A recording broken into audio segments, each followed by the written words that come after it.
नबीर आला हज़रत मौलाना तौक़ीर रज़ा ख़ान साहब हमेशा कौम के लिए आगे बढ़ के काम करते रहे। जब भी कौम पर परेशानी आई, दुश्वारियाँ आई या कौम को किसी भी मुश्किल का सामना हुआ तो मौलाना तौक़ीर रज़ा ख़ान साहब ढाल बनते हुए नजर आए। हम और आप बखूबी जानते हैं कि जब भी हमारा कोई आलिम या हमारा कोई रहनुमा, कोई कायद मुसलमानों के इशूज़ को लेकर, मुसलमानों के हकूक़ को लेकर जब चिंता जाहिर करता है और वो सीरियस हो जाता है तो फिर उसको कहीं ना कहीं टारगेट कर लिया जाता है और निशाना बना के फिर उसको कानूनी एतबार से उस पर शिकंजा कस दिया जाता है ताकि मुसलमानों की आवाज़ उठाने वाला कोई ना रहे। मौलाना तौक़ीर रज़ा ख़ान साहब हमेशा बेबाकी के साथ और जुदागाना अंदाज के साथ अपनी कौम की बात, अपने कौम के हकूक़ की बात करते रहे हैं और उसी चीज़ की सज़ा आज उनको मिल रही है। सबसे पहले तो मैं आप सबसे गुजारिश करूंगा कि मौलाना तौक़ीर रज़ा ख़ान साहब इस वक्त हॉस्पिटलाइज हैं, वो अस्पताल में भर्ती हैं, उनको तकलीफ़ है दिल में। आप और हम मिल करके उनके लिए दुआ करें कि अल्लाह तबारक व तआला इस माह मुबारक के सदक़े में उनको शिफा अता फरमाए। अस्पताल में भर्ती होते हुए भी, यानी बीमार होते हुए भी मौलाना तौक़ीर रज़ा ख़ान साहब को राहत मिलती हुई नज़र नहीं आ रही है। यानी कि अब ये मुमकिन है कि अगले कुछ दिनों के अंदर मौलाना तौक़ीर रज़ा ख़ान साहब को गिरफ्तार कर लिया जाए। बरेली की अदालत में जिला जज के सामने मौलाना तौक़ीर रज़ा ख़ान साहब के वकील की तरफ से ये गुजारिश की गई, ये अर्जी दाखिल की गई कि भाई हजरत बीमार हैं, उनके खिलाफ जो वारंट जारी किया गया है और गिरफ्तार करने का जो हुक्म दिया गया है उस पर रोक लगा दी जाए। लेकिन बरेली की अदालत में बैठने वाले जज ने इनकार कर दिया, यानी कि मौलाना तौक़ीर रज़ा ख़ान साहब को किसी भी वक्त गिरफ्तार किया जा सकता है और मुमकिन है कि अस्पताल से भी हिरासत में लिया जा सकता है। हम और आप बखूबी जानते हैं कि हिंदुस्तान में एक कानून की बात करने वाले लोग, समान कानून की बात करने वाले लोग कहीं ना कहीं वो भेदभाव का शिकार कर रहे हैं लोगों को। हमने देखा है बड़े बड़े केसेस में जिनके आगे मोहम्मद नहीं है या दूसरे धर्म के लोग हैं, उनको राहत मिल जाती है और वो बाहर भी आ जाते हैं और उनके केस की फाइलें क्लोज भी कर दी जाती हैं।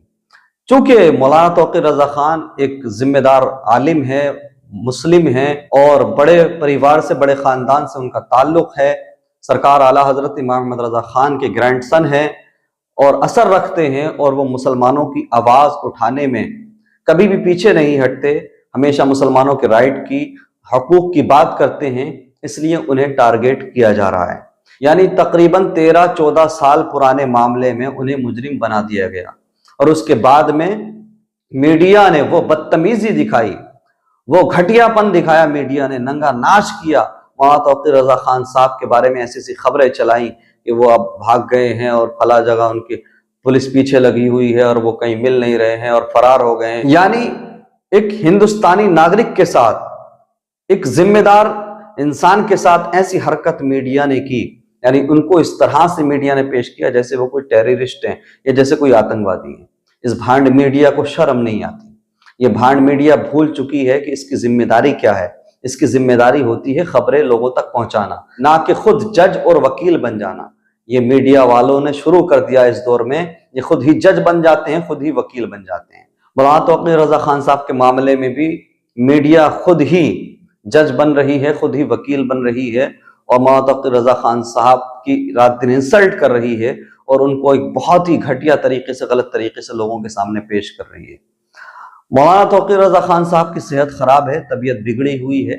उनके वकील ने कोर्ट में ये अर्जी दाखिल की थी कि उनको राहत दी जाए और उनको गिरफ्तार ना किया जाए, लेकिन कोर्ट ने इस अर्जी को सुनने से इनकार कर दिया, मानने से इनकार कर दिया। और इसी बीच हम देख रहे हैं कि एक बंदा जिसका नाम एलविश है, उसने जहर का कारोबार किया, कीड़ों के अंदर से जहर निकालता था, बेचता था, सांपों के अंदर से।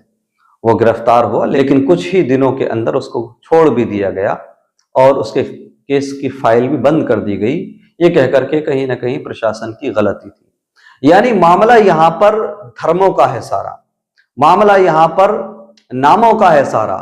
अगर आपके नाम के आगे मोहम्मद नहीं लगा है तो आप फिर बहुत कुछ कर सकते हैं और आपको आसानी से आज़ादी भी मिल जाएगी, छुटकारा भी मिल जाएगा और फिर जेल भी आपको नहीं होगी। जेल में आप क्यों रहेंगे?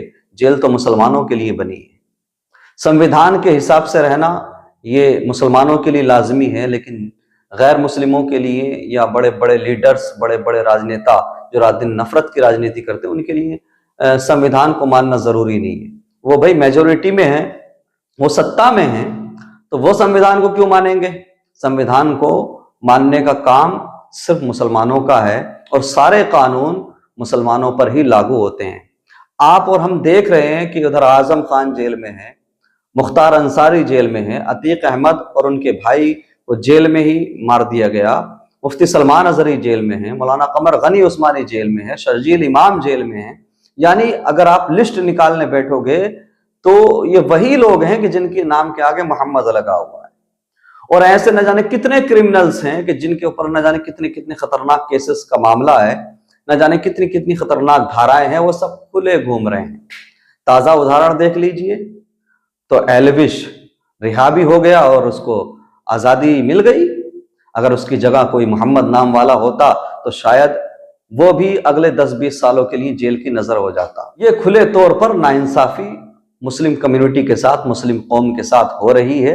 ये वो वाली कहानी चल रही है कि जिसकी लाठी उसकी भैंस। अपने हिसाब से, अपनी जरूरत के हिसाब से लोगों को मुजरिम बनाया जाता है और लोगों को आजाद किया जाता है। ये सिस्टम हो गया हमारे मुल्क का।